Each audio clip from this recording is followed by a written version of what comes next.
Alors, je suis ravi de vous accueillir aujourd'hui sur cette aire de loisirs des Fételles, dédiée à la promenade et aux activités de plein air, très prisée des Vendillois. C'est en 2010 que les premières études s'inscrivant dans le réaménagement de cette belle aire prévoyaient la construction d'un complexe réservé à l'accueil des centres de loisirs et une médiathèque. Notre réflexion mûrissant, notre projet dans ce lieu naturel, entre la cité 8 et le centre, est devenu le trait d'union, nom choisi plus tard par les Vendillois. En effet, mes amis du conseil municipal et moi-même avons décidé de programmer un nouveau type d'équipement entièrement dédié à l'épanouissement individuel et à la vitalité collective répondant aux besoins de la population. Un audit des services et des acteurs de la ville fit apparaître de nouveaux besoins en locaux adaptés pour les garderies, l'école de musique, les permanences sociales, la PMI et surtout la bibliothèque municipale, devenue inadaptée pour plusieurs raisons dans une ville en pleine évolution démographique. Nous avons logiquement lancé une AMO, qui s'appelle l'ouvrage, pour repenser le projet. Elle a été confiée à Émergence Sud, cabinet d'ingénierie en action culturelle. Ce projet a séduit le département et la direction régionale des affaires culturelles. La suite logique fut le lancement du concours d'architectes. 205 candidatures ont été étudiées.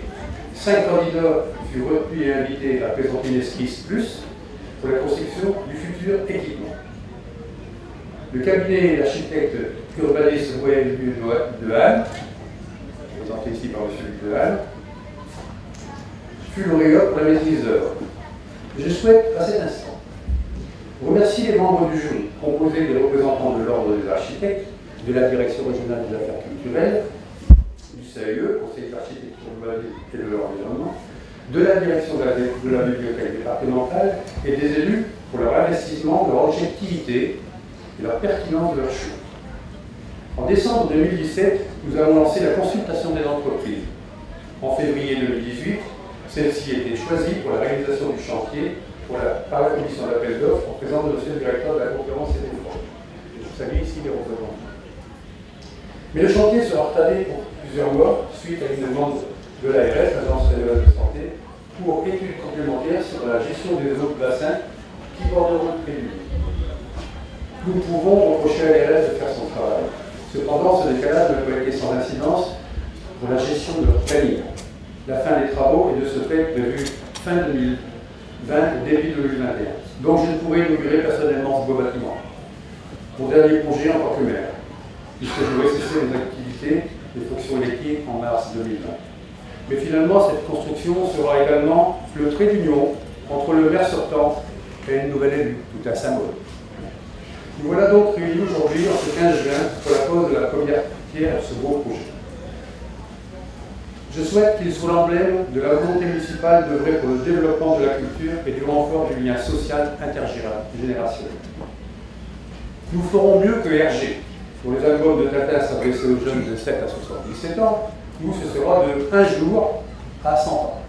On avait mis 0 jours, mais c'est quand même embêtant. On va un accouchement ici. Vendilloise, cette médiathèque, c'est la vôtre.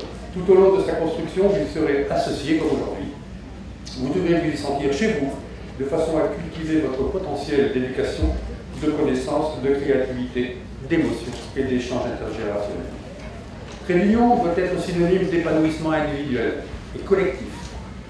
Puisqu'on évoque le vocable collectif, notre souhait permettre à tous l'accès gratuit à la médiathèque dans un souci de mutualisation et de mise en réseau. C'est Kuchinski qui s'occupe de la mutualisation au conseil intercommunal. Je lance l'idée, ainsi que monsieur le président. Nous avons un rôle culturel et social à jouer dans un pays où 15% des enfants français n'ont pas de livres chez eux et où le développement du numérique crée des inégalités. Seuls 33% des foyers à faible revenu disposent d'un ordinateur. Le trait d'union sera également un outil essentiel au développement de notre conservatoire de musique, à l'étroit dans ses locaux actuels, victime de la qualité de ses cours qui y sont dispensés et de la création de l'orchestre à l'école.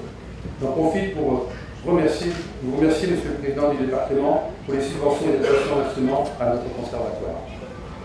Et n'oublions pas la partie du trait d'union consacrée au centre de loisirs, eux aussi victimes de leur succès et qui voient chaque année l'augmentation de la fréquentation. Le personnel pourra y développer ses capacités et compétences dans un cadre naturel et surtout beaucoup plus fonctionnel. Je souhaite pour terminer que le trait d'union soit la passerelle entre la culture, les sports, les loisirs, l'action sociale et l'environnement. Merci à tous ceux qui ont permis que la première pierre de ce beau projet soit posée aujourd'hui, qu'elle soit la base de la fondation d'une réalisation qui apportera un rayonnement supplémentaire à notre ville, à notre agglomération, à notre beau département, avec la contribution de l'État. Un grand merci à tous pour votre présence, votre participation, si un le soit-elle, à la réalisation de ce projet. Je vous remercie. Bravo.